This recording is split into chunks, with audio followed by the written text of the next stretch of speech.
You know. Good morning, everyone, and welcome to the corner of farming in the Philippines. Got visitors today and old workers visiting. This is Joe and Baby. Hi, everybody. How you doing, guys? Joe's from Missouri. He's a Missouri boy. Yep. And they wanted to come out and have a look at things. And that over there, that fella in the green shirt right there, is Gabriel. I don't know if you guys remember him. He used to work for me, and he's a good worker, but he's also a fisherman, and he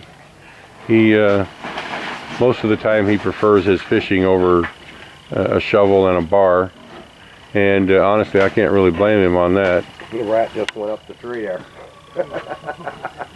So we're going to show everybody around here.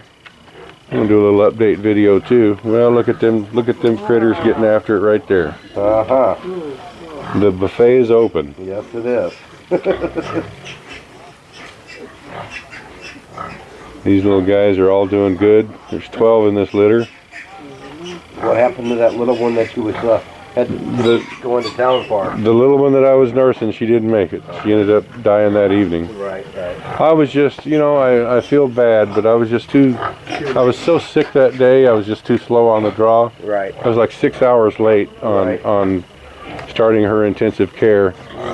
And she tried, but she just couldn't make it. This was the first bunch here that was, the first litter that was born right here. Right. And we're going to be selling those in about 2 weeks. Yeah.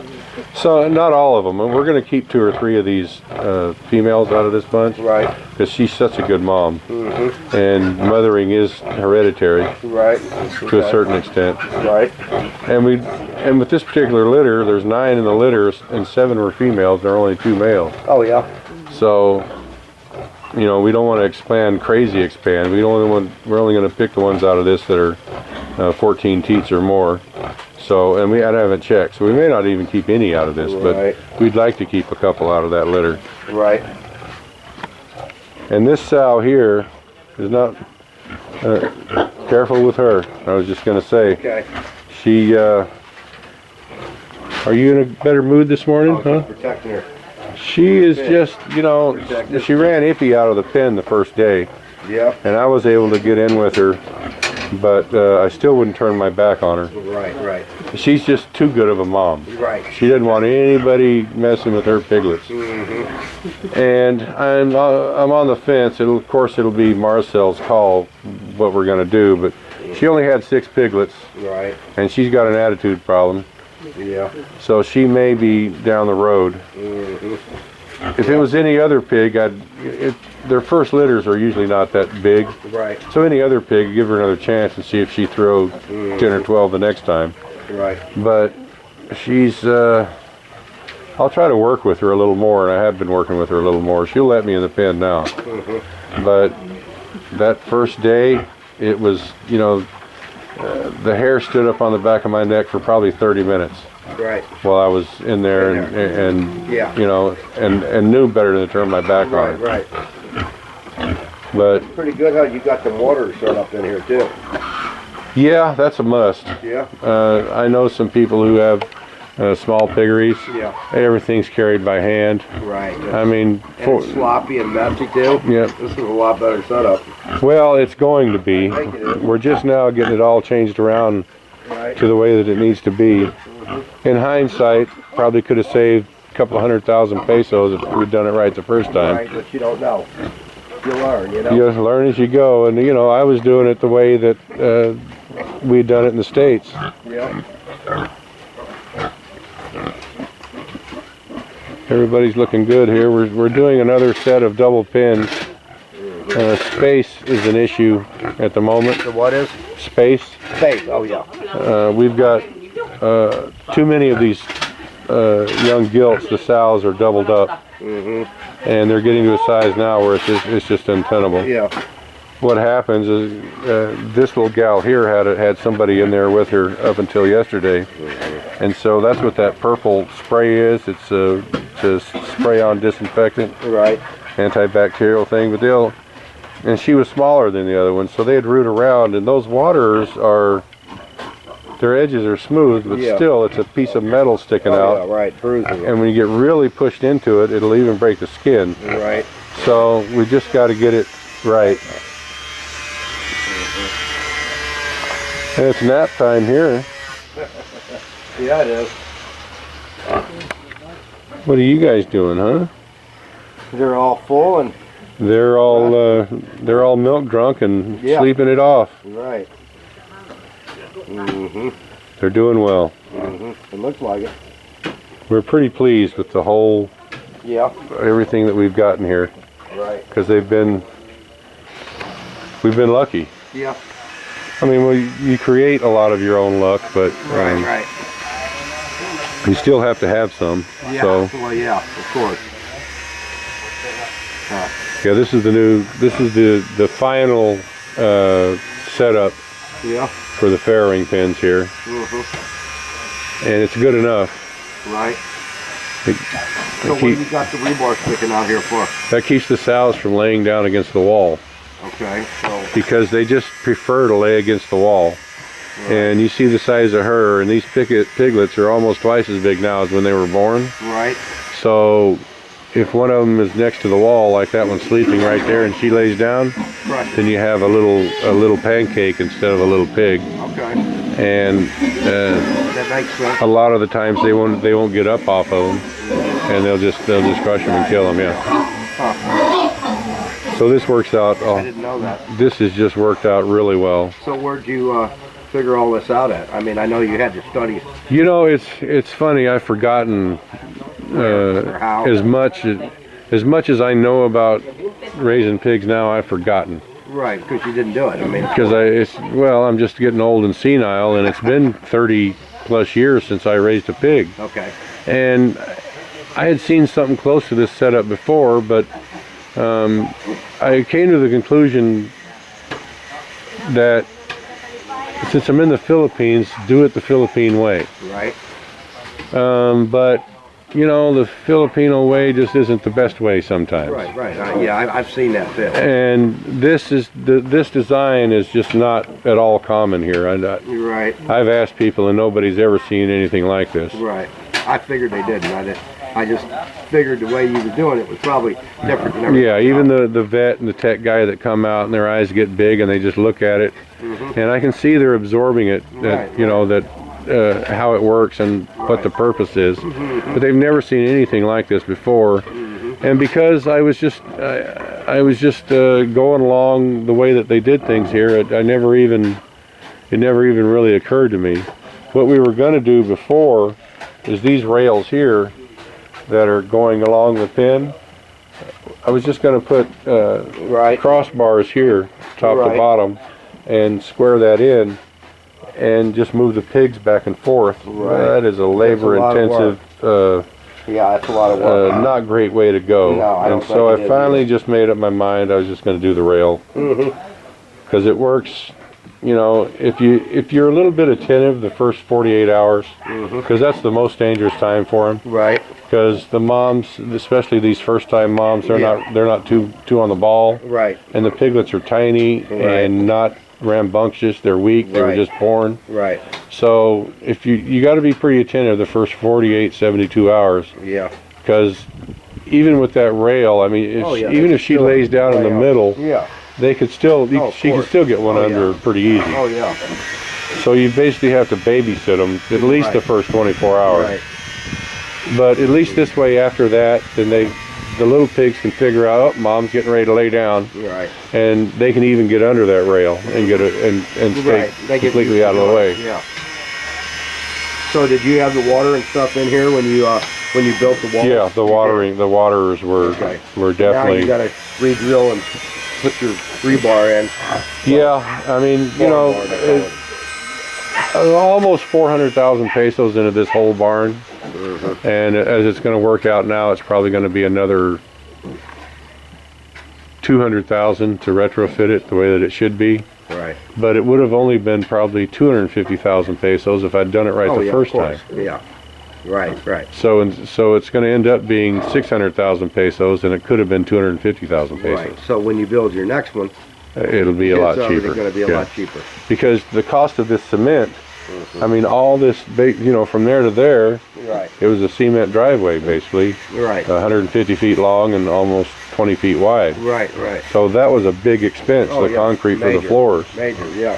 And if we just hadn't done that in the first place, it would have been a big savings. And now, you know, those guys work hard, and for what we're used to, they work pretty cheap. Yeah. But they don't work for free. Right. Right. And so that's an expense, having them redo all this. Of course.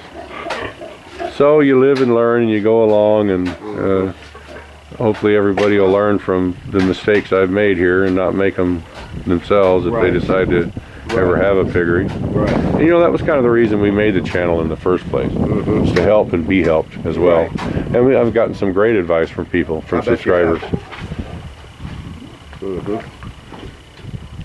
Yeah. And I just like this rice hull thing better, because Yeah. you know, if you go back like 6 or 8 steps there and take a big whiff, you don't smell a piggery. Right. Right. And when you get down to these cement floors, the odor starts to come back up. Yeah. Even though there's drains and they're cleaned out, Yeah. Right. these here haven't been cleaned out because Yeah. we were behind. We were behind, With the babies and all. right? Because I'm not going to throw Marcel under the bus, but the due dates were mixed up, and so the sows started having piglets, and it was just a big fat surprise. Right. So instead of having a month to get these pens ready, Yeah. they were hitting the ground, and so they were hitting the cement. Yeah. Yeah. And so what we've done is we just brought rice hulls in and put them on the cement floor, Yeah. and that's not the way to do it. But I mean, you know, you got to do what you got to do. We had to. They need something Yeah. other than just concrete. The babies do. Right. So, and it'll all work out in the wash. How you doing, Mama? Huh? How's your babies? Huh?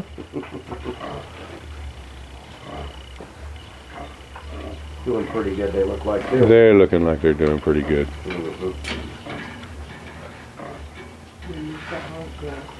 Do what, huh? To make a hole. Yeah. Well, if the concrete's that, they're gonna make a hole. This gal here is getting pretty close. She's a big pig. Oh, yeah. You know, it's kind of looking Duroc-ish. Yeah. You know, there's no true breeds here in the Philippines, I don't think, Right. unless you have registered stock, and there is some. But Bahol, you know, my frame of reference is Bahol, Right. Right. Right. and I love Bahol, but it's kind of the backwater of the Philippines. Yeah. And even, you know, people say the Philippines is 50 years behind the West. Well, Bahol is like 10 years behind the rest of the Right, Philippines. So Right. Okay. it's hard to say exactly what her lineage is, Yeah. but she's a good pig. And I can tell we need to get her a pen done. We've got all this written down, but for the last couple of weeks I've just been going by and looking at them and saying, pretty quick, yep, Yeah. yep. You could tell. 2 weeks, 1 week, move her today, that kind of thing. Right. Right. Yeah. This is an example here of 2 sows. Now this is a pretty good sized pen. This is one of the big pens. But they need to be separated here pretty quick. Because they're getting to be pretty big girls. Right. And when these haven't, because I think they're siblings. So they've been in the same pen all their lives. Right. So they don't fight much. They'll have a little tussling around feeding time. But other than that, they get along pretty well. The big thing is that they're the same size. One's not Smaller than the other, and Yeah. doesn't get bullied. As you know, as one dishes it out, the other one serves it back. So, Right. Right.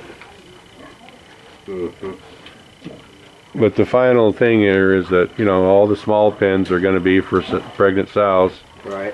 and when they get close to farrowing, we'll move them into one of the big pens with the rice hulls and the rails. Right. Right. So all these pens, basically from where they're standing all the way down to here, all the pens eventually are going to be redone, but the Right. first ones that are going to be redone From here down. are this way, yeah. So when they get ready to have the babies, you got a place to put them, and it's already set up, huh? Yeah. This is the brand new bunch. So how does the water get here? You got a pump? No, that's all gravity feed Gravity from the feed. water tank up there. Huh. All gravity feed. Well, that's good. These were hatched last night. Hatched last night, huh? Yeah. I think we've got 8 here. Mm-hmm. This sow is just huge. Yeah, she's big. She is just I don't know what she would weigh. I don't know. Easy 150 kilo. Mm-hmm. She's a big one. Mm-hmm. We've got a few over here that are even bigger than her. That's, you know, we got all these that, like this girl here is probably got a little on her. Mm-hmm. Yeah, it's a little bigger. Yeah, I mean, if you could stretch your arms out, she's like 6 feet long. Oh yeah, for sure. And we're pretty big guys, but she's thicker than we are. Yeah, oh yeah, for sure. A lot bigger. Yeah, oh yeah, it's probably 250, 270 pounds. Well, I think she's closer to 400. Oh yeah, I'm way off then, huh? Okay. This one here would probably be about 250, 300. She's, we were going to make bacon out of her pretty early on. Because she was bought, I wasn't here, Marcel got her from a large piggery, got 10 of these at the same time. And so the people at the piggery picked them out and delivered them. And she was not, shouldn't have bought her. Right. Because her front feet, her front feet are a little broken down, and she's always had a little problem walking. She's getting better now. Yeah. I'm surprised. With time, she actually got better, even though she was getting bigger and growing. Right. Before, she used her nose as a crutch. Really, yeah. She would walk on her nose, and it was painful. It was hard. It was hard to watch. Oh yeah. But she can kind of get around now, and she's bred. Right. So I wanted to keep her and give her a chance to be a mom, see how she did, and I guess it's going to turn out okay.